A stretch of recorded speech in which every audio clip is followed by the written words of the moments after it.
routine, and he's been around the world with this routine as he sits at home on his recliner chair watching National Geographic. Anyhow, I want to introduce Eric Slivoskey, those who don't know who he is. Thank you, Eric, for coming in here.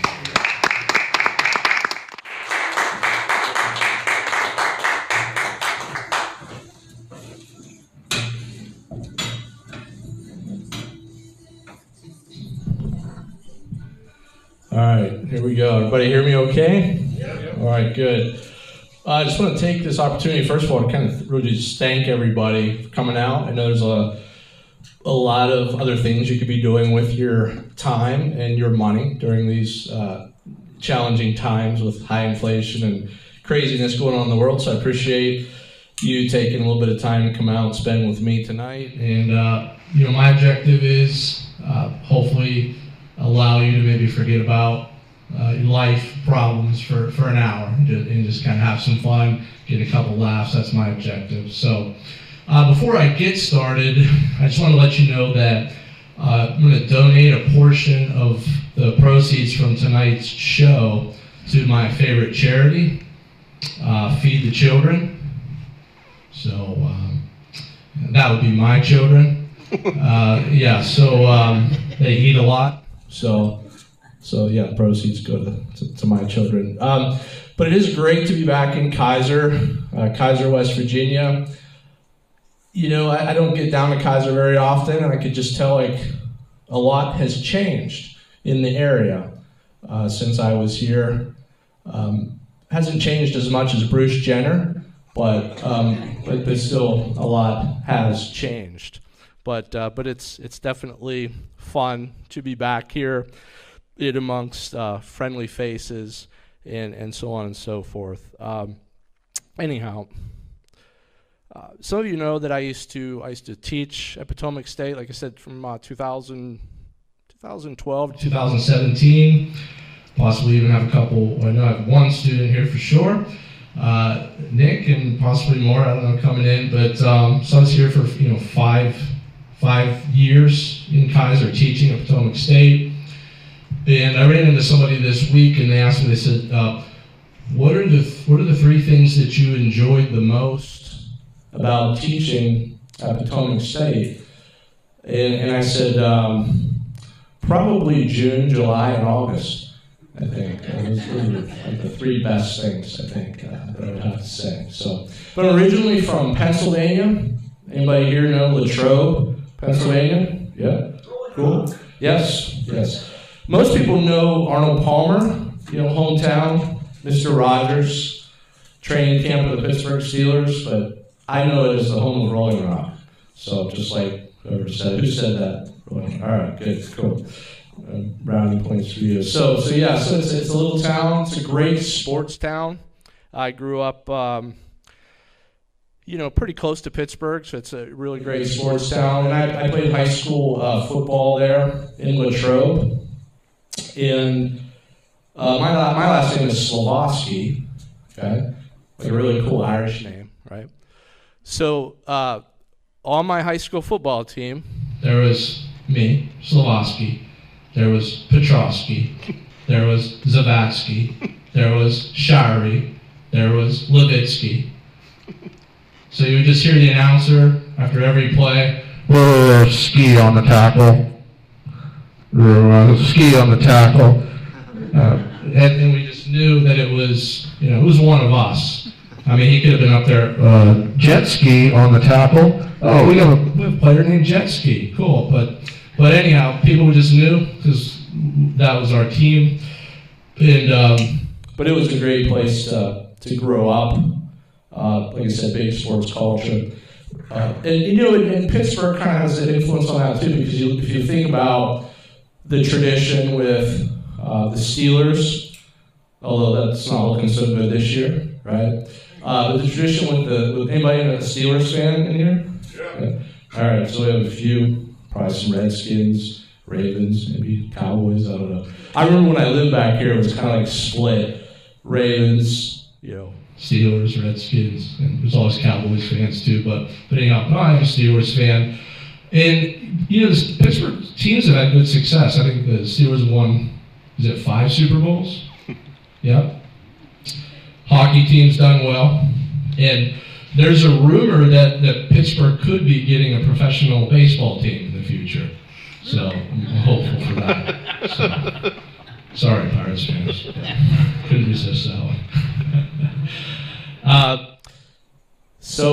Spent time in West Virginia, originally from Pennsylvania, and currently live in North Dakota.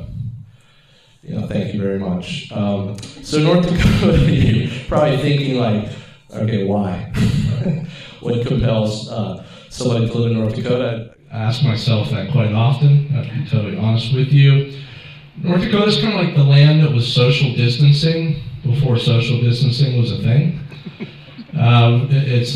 We've got 70,000 square miles in North Dakota, and I think that averages out to 10 people for every square mile. So there's a lot of social distancing going on. So we'll just kind of leave it at that. But I always get weird looks when I tell people I'm from, or that I live in North Dakota.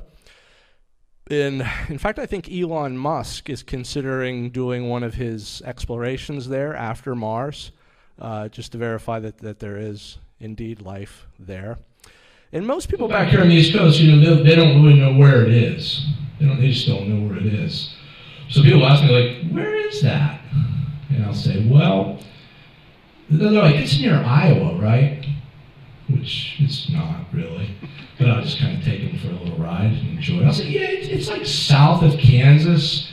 I'll tell them a little bit east of Siberia. And you see looks on their faces. Oh, okay.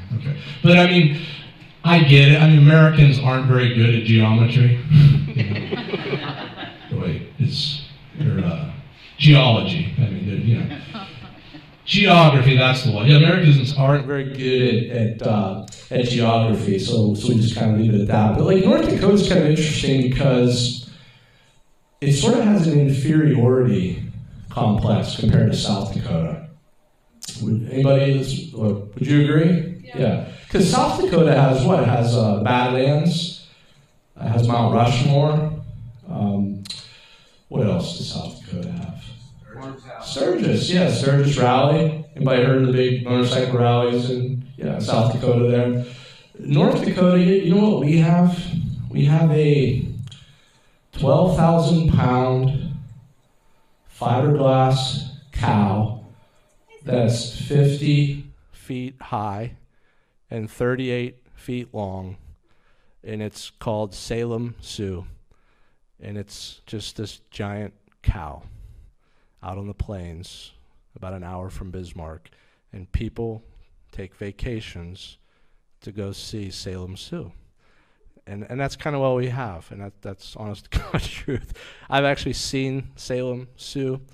I didn't go there just to see Salem Sioux, but I just happened to be driving by, and you kind of just notice a 50-foot high cow with giant udders hanging to the ground. It's just, you have to see it to kind of appreciate it, but anyhow, so we're not really known for a whole lot, but it is a great place to be. So what else can I tell you about myself? Let's see. So I'm married to a Brit.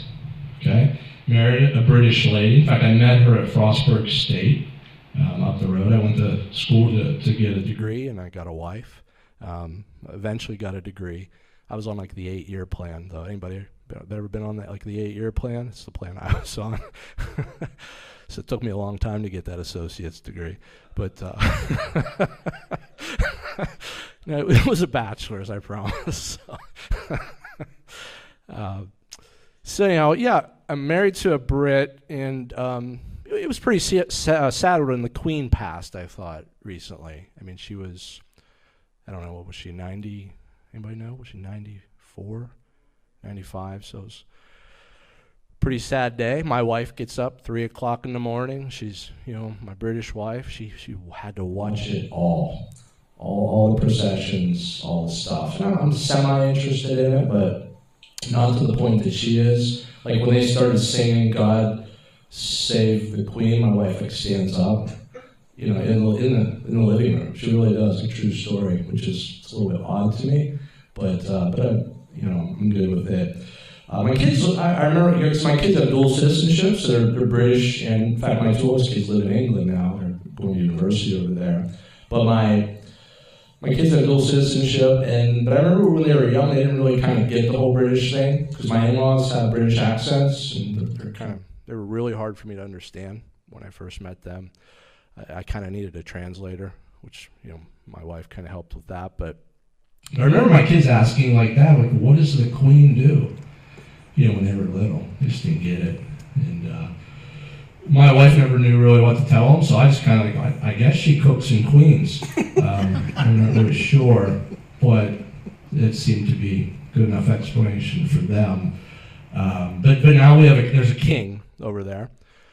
What is it? Charles, right? King Charles, I'm not even sure, third, or I don't really know. So it'll be Charles and Camilla, right? You guys, have you followed that story back in the past? I think Camilla was the one that kind of came in, right? Charles was originally, I have trouble keeping track of all the royal family, but I know it enough to know. I think it was, Charles was married to, remember Princess Diana? Yeah, so they were married. Camilla came into the picture, and then Charles and Diana divorced. And I found out the real reason, there's all this controversy of why Charles and Lady Di divorced. Found out the real reason not too long ago. Apparently she thought every ruler had 12 inches. So she was just, I guess found out that, wasn't the case. So Eric liked that one. So my kids are at the university over there, I'll be going over later this month for about a month. I'll be in Europe. I'll be in England most of the time, but get to kind of travel around a little bit. And it's really odd over there, the way they speak. And I'm the type of person, I kind of pick up accents quickly when I'm around people with different accents. Anybody else like that? Kind of just notice that you could sort of, like if I spend 2-3 weeks in England, pretty soon instead of saying like I'm frustrated, I'm like, I'm frustrated. I start picking up, and I come home and people are looking at me like, what's wrong with you? And they have this weird thing that they do. They sort of combine greetings like into one word. Like they'll ask kind of like, for example, hi, how are you? In like one go. They just try to put it all together. So it's kind of like, well, they ask it kind of like, are you all right? So like, how are you doing? Are you all right in one go? So I have to kind of practice that stuff before I go over. So like, when I get over to England, it's not just, hey, how you doing? But I go in the store like, hey, yeah, you all right? And it's like, and they think I just live there. And so it's something I kind of work on with my kids. So I'm always practicing that with my kids. We're always going back and forth. And so it's kind of fun. But I learn the lingo when I go over. And I just sort of love the British culture, and the weird thing is I'm going to be over there for like a month during like Halloween and Thanksgiving. I was over there last year for Thanksgiving. The British, they don't really celebrate either, and so that's going to be kind of weird, because my wife and I were thinking, we were thinking like, well, for the last 2 to 3 years, we've pretty much been eating candy nonstop and wearing masks continually. So we're thinking maybe we'll just skip celebrating Halloween this year. So that's not a big deal while we're over there. But imagine trying to celebrate Thanksgiving in England, right? Just really kind of one word for that, right? Awkward, right? I mean, I'm like, well, hey, where can I get some turkey? And they're like, for what? I'm like, oh yeah, that's right. We kind of got away from you guys, so we're celebrating.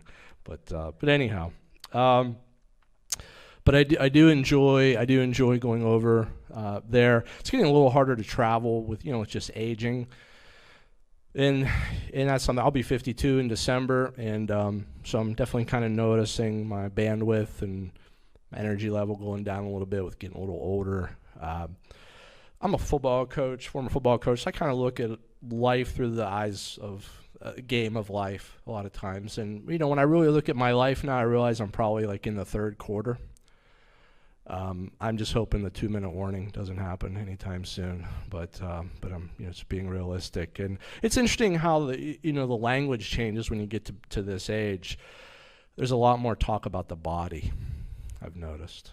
Anybody else at that stage in life where you used to talk to your friends about sports, maybe, or where you went on vacation, maybe something like that, or what's going on at the office. But now my conversations with friends my age, like we're talking about if we're regular or not. What did your PSA score? How's your gallbladder? And I never thought I'd be having those conversations, but here I am. I'm having them. So it's kind of different. The worst thing seems to be the sleep disturbances. I've noticed just all of a sudden randomly waking up at like 3:30, 4 in the morning, you know, up for an hour, just like random, kind of like my grandfather was. No explanation. Tired but can't go back to sleep. And then the phantom pains in the morning. I don't know if anybody else can relate to this. You wake up and certain things are just hurting.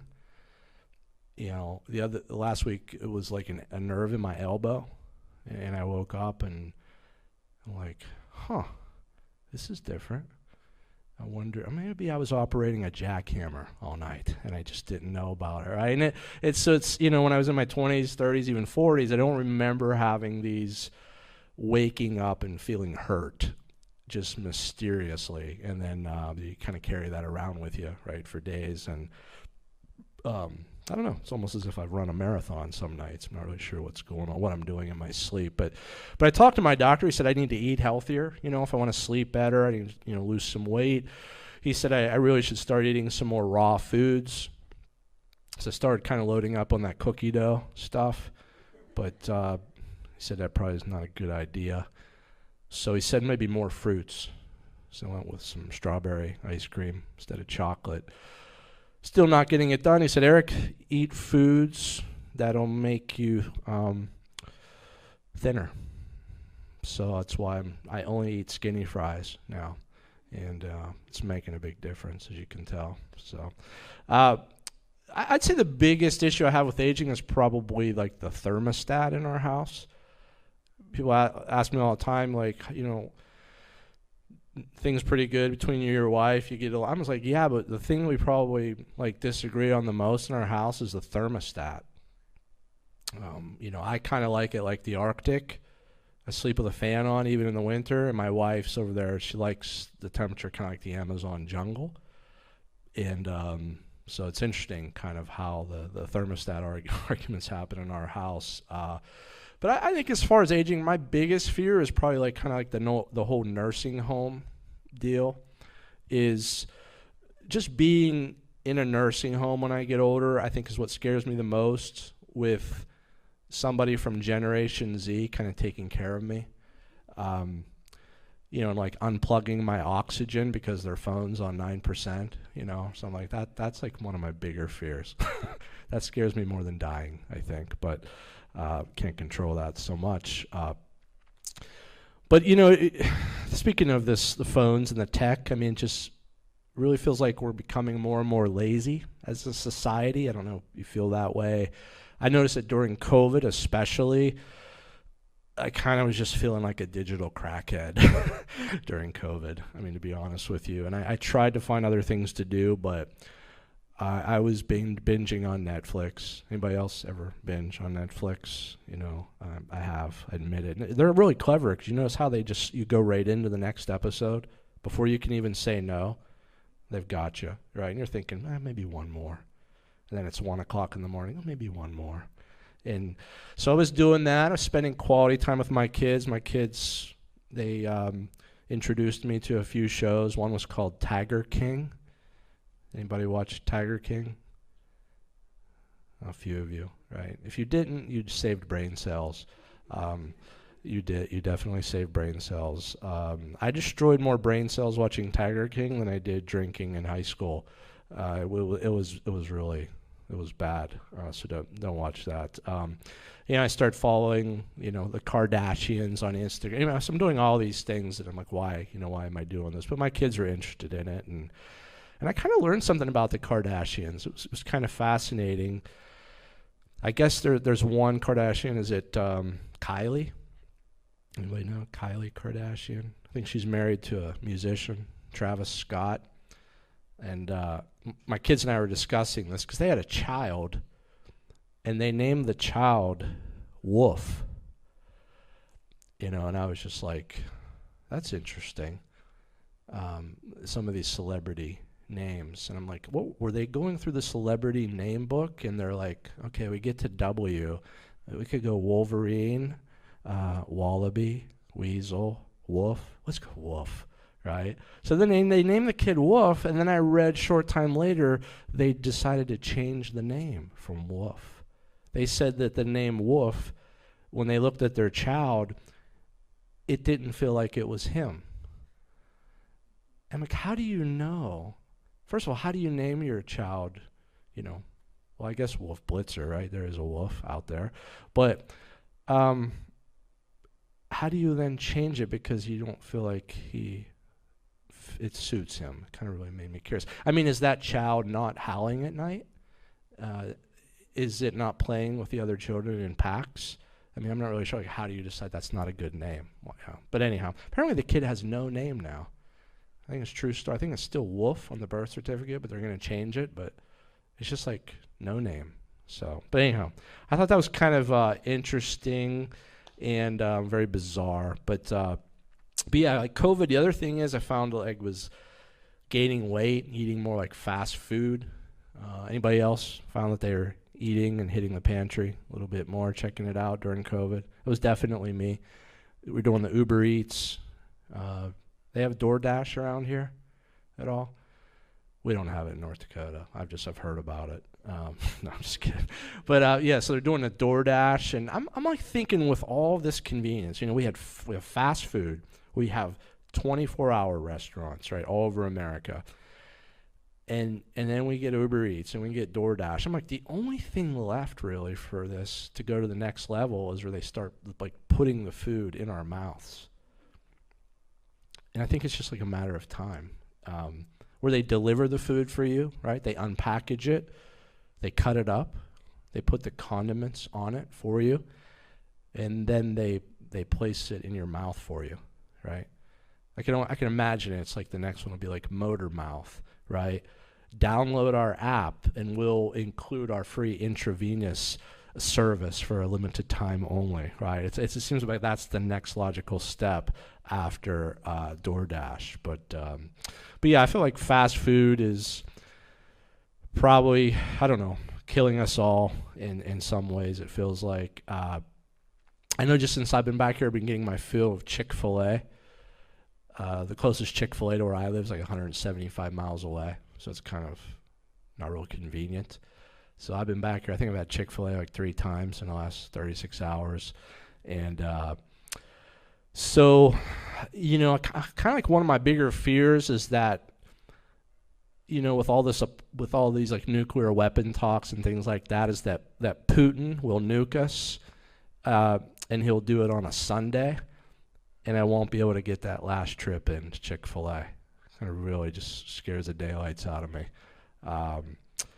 So I've determined that if the apocalypse does happen on a Sunday, I'm going to break into Chick-fil-A and have that last, have that meal kind of posted on Facebook Live, right? Hashtag Last Supper, Yeah, I'm going to do that. So, no. All joking aside, I hope we don't get nuked, but anyhow.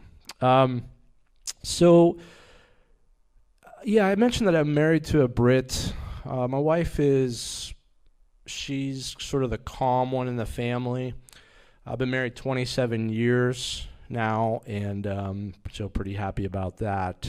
And she's very quiet and reserved, kind of like the typical Brit in many ways.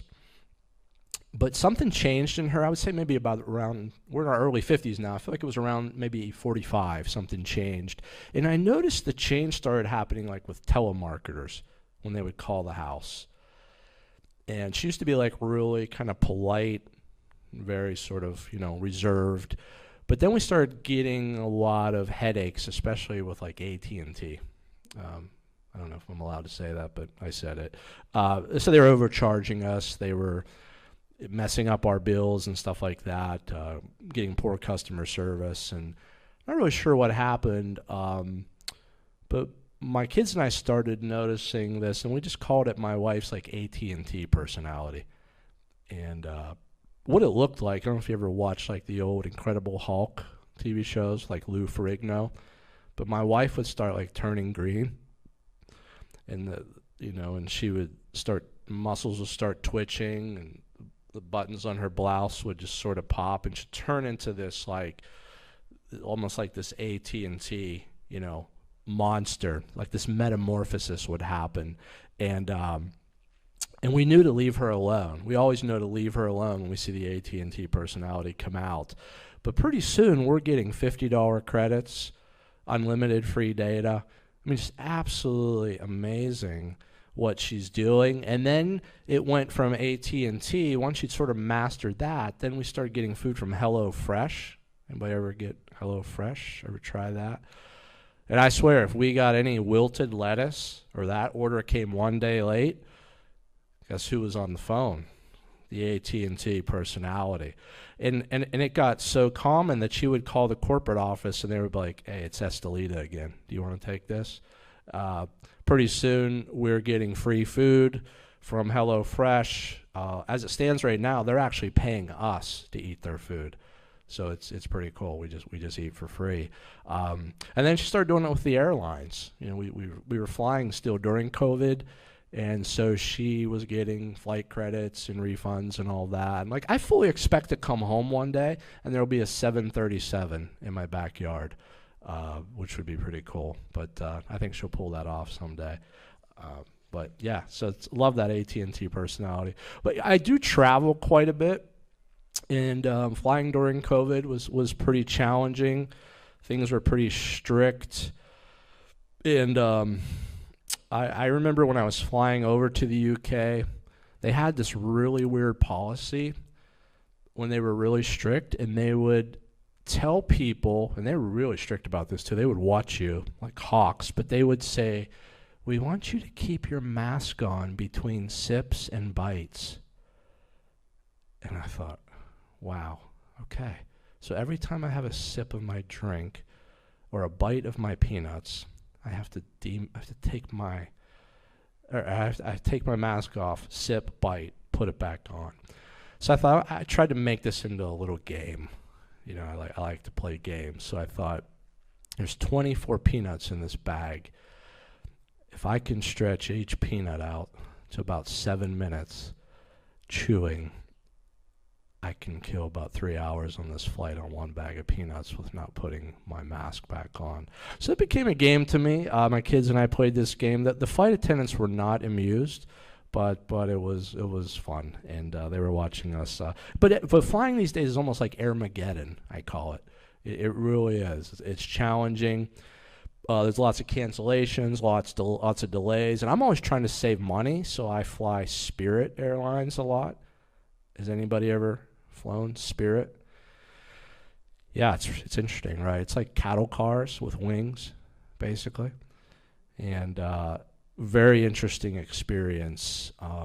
But I'll fly Spirit because a lot of times I find I'll be able to get vouchers and free flights because they're notorious for overbooking.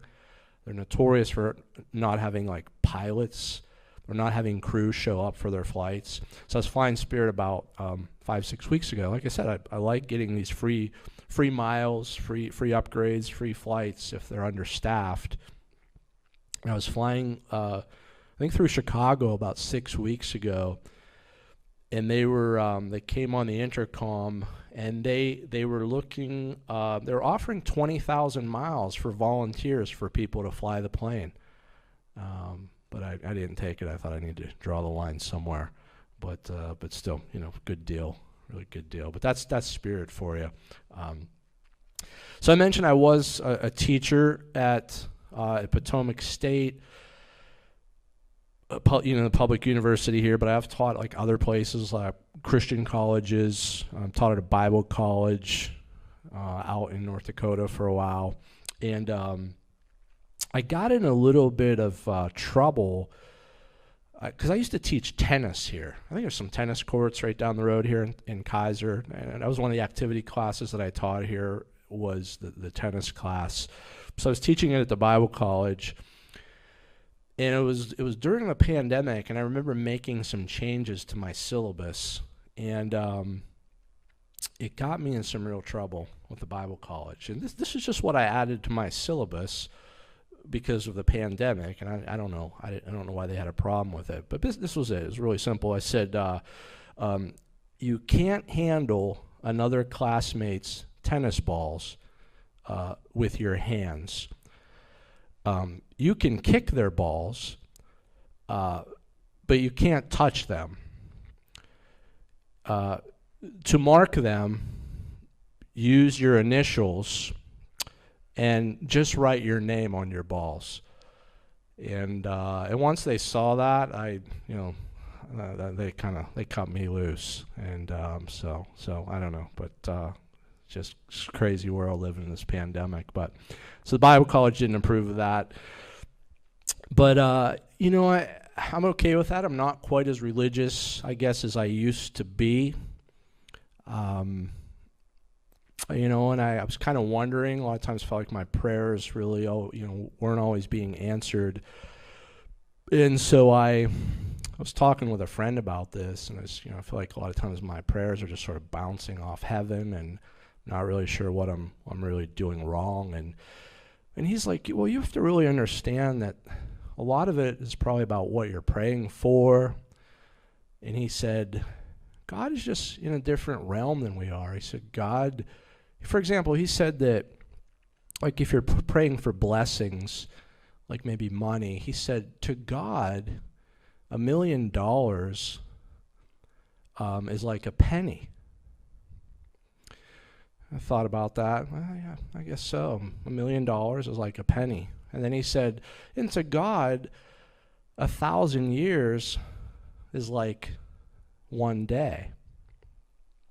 So I decided, I'll change. With that in mind, I decided I'll change sort of how I talk to God. So I said, Dear God, this is Eric, and could I please have a penny? And he got back to me and he says, to my son Eric, this is God, you can have a penny in just one day. So I realized that's probably going to be a little while, so I'm not sure. But I don't know, I may not be real religious too, because I remember, and I feel like some of this religious trauma is maybe starting to come to the surface, because I went to Catholic schools, 1st grade through 7th grade, and so some of the trauma of being taught by nuns, the first 7 years of my life, things starting to come back and hit me a little bit. Anybody else have experience being in like a Catholic school? Yeah, so it was interesting. I feel like a lot of the nuns, they recruited from the I don't know, maybe from prison guards and ex-military. And we used to, when I was a student, we used to have names for the nuns. I liked like championship wrestling a lot, like the WWF it was called. So we had like Sister Slaughter. We had one, and we had the Iron Nun, for the old Iron Sheik. And, Sister Slaughter was from Sergeant Slaughter, like this old wrestler. And then I think we had one, I think we called her Mother Marie the Giant, for Andre the Giant. So we had these names for these nuns, and they would use like office supplies like for weapons. I remember they had like these pointers that they would put in our backs. They would throw erasers and things like that. So really, it really kind of got my attention as a student, and it, I think it created maybe some religious trauma or something. I'm not really sure, but anyhow, never forget that part of my life. And I was talking with another friend about it, who also went to Catholic schools as part of his upbringing, and he said that it helped him it helped him a lot in life. He said that the world's really soft right now, which, I don't know. But he said going to Catholic school really helped him to grow into like a grown-ass man. And which I'm not really sure what that is. But I wonder if women feel the same way. Like, did going to Catholic school lead to feeling like a grown-ass woman? I don't know. I always hear it from the male perspective, but never the other way. And but I don't know. It's just kind of something that got me wondering a little bit how that works. But I'm not teaching now so much. So I'm doing some writing. I'm doing a little bit of coaching. And I'm doing this, the comedy thing a little bit part-time, and it's kind of nice, making the extra money doing comedy. It feels really good to be able to walk into a store and buy whatever I want. Thank you, Dollar Tree.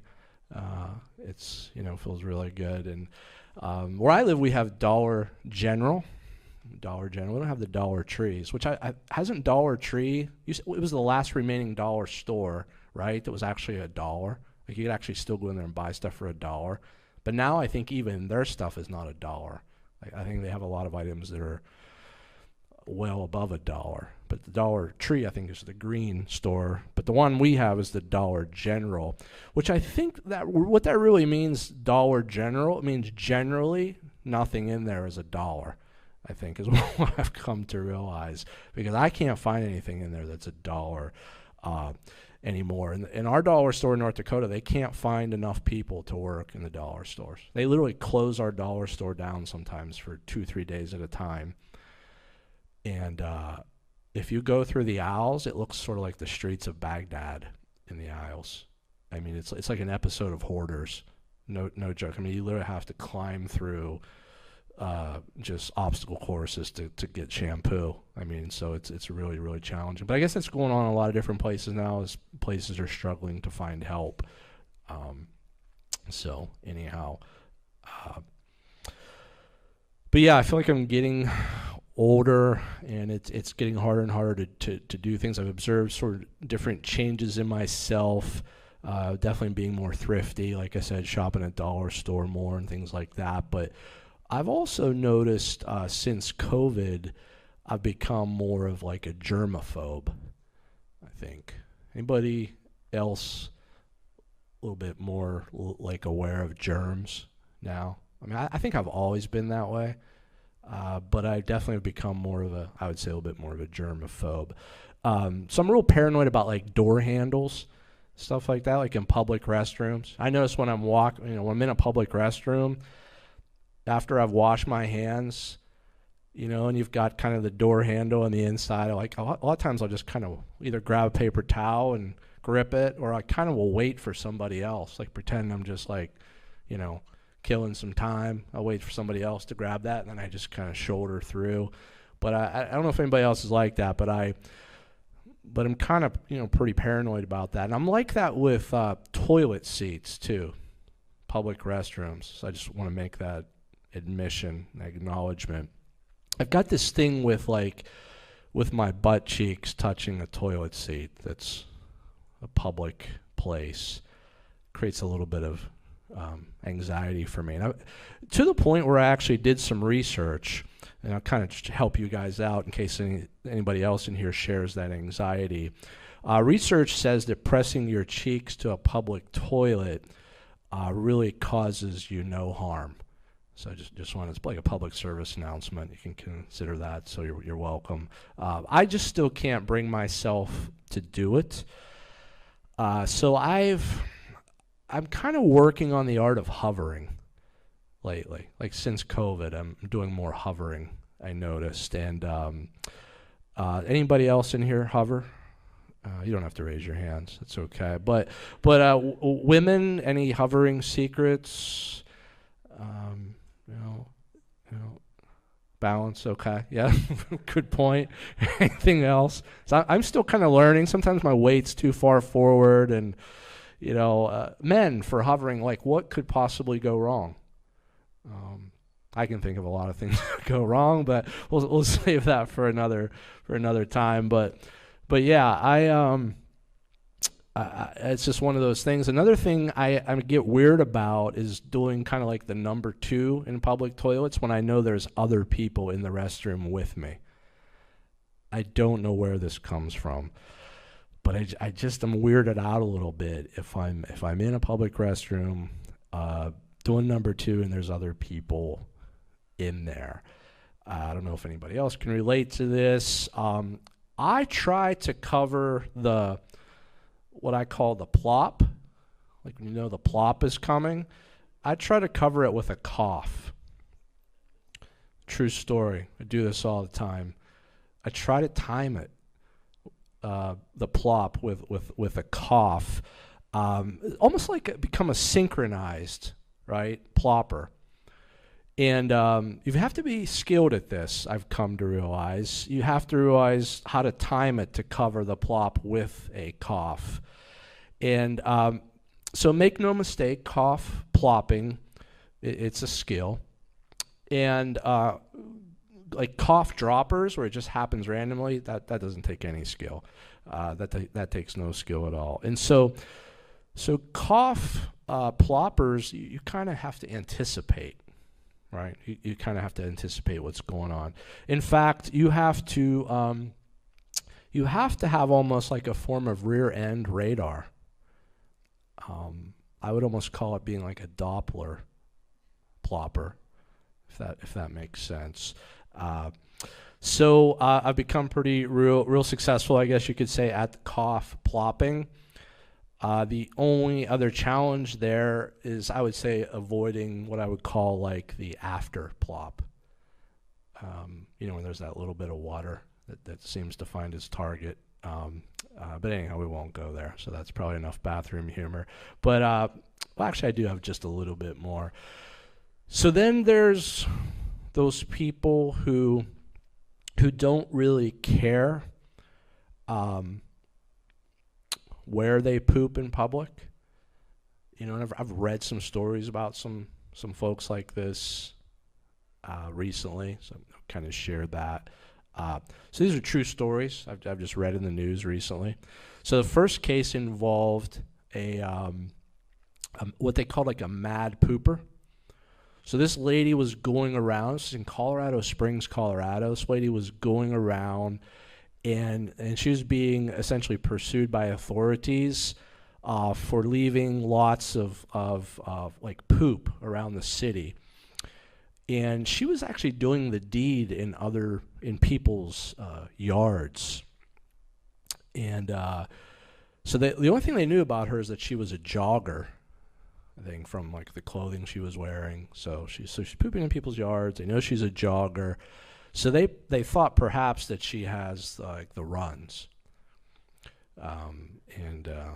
So some of you are a little bit late on that, but that's okay. And then so the second story, police in, I think this one was in Arkansas, and they identified this sort of defecating bandit. And so they think they have found a number 2.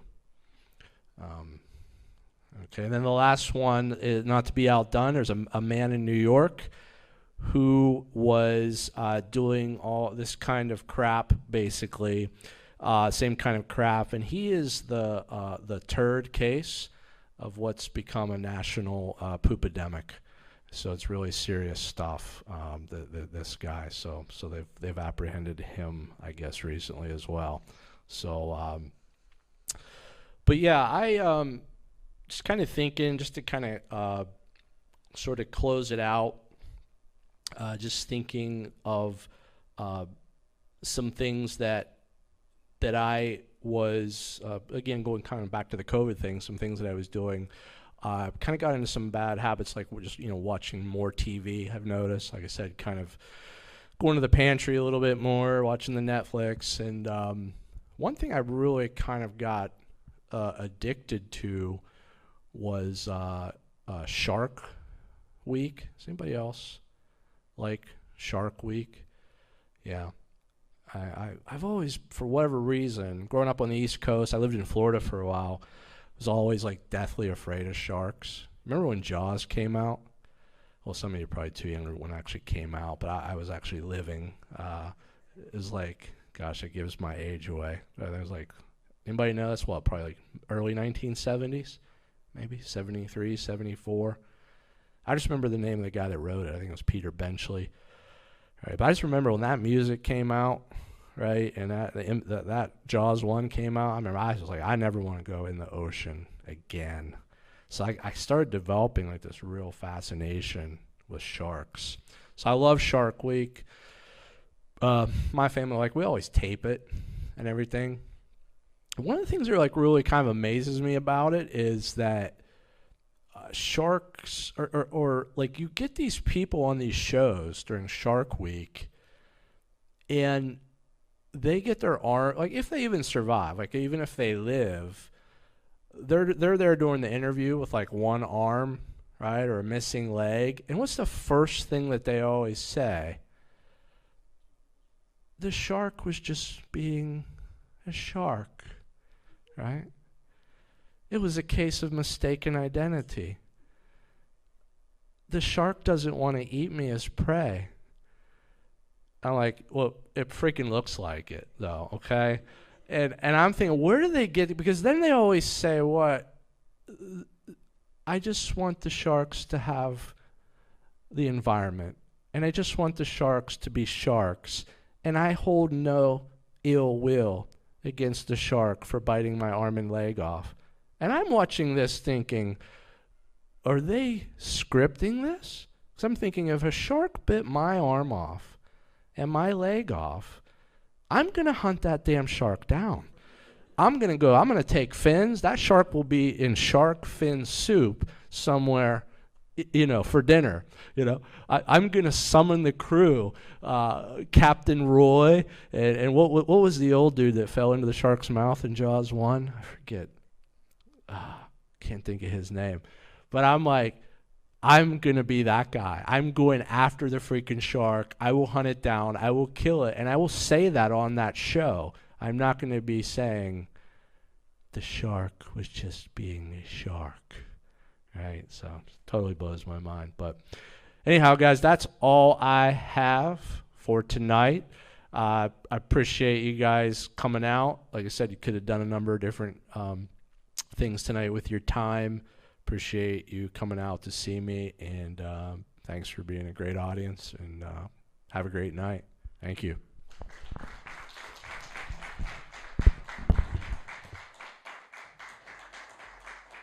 Thank you.